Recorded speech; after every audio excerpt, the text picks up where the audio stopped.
despertar, hoy me puedo imaginar que me espera una jornada de agua turbia y soledad.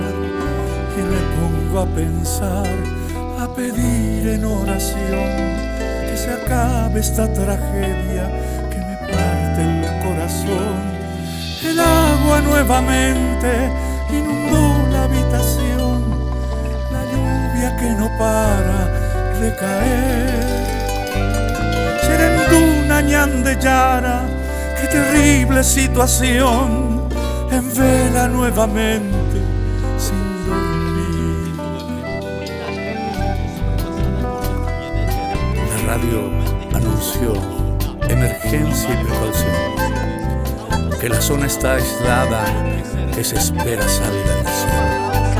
Y yo con mi oración, cada vez con más fervor, que llegue pronto apocalíptico casi le queda perfecto. Momentos desesperantes se vivieron cuando el agua puso en peligro la vida de la gente. La radio anunció emergencia y precaución, que la zona está aislada, que se espera salga el sol.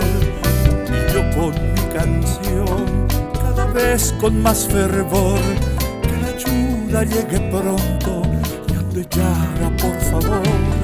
No hay mal que duren años, ya pronto saldrá el sol y entonces cesará la inundación.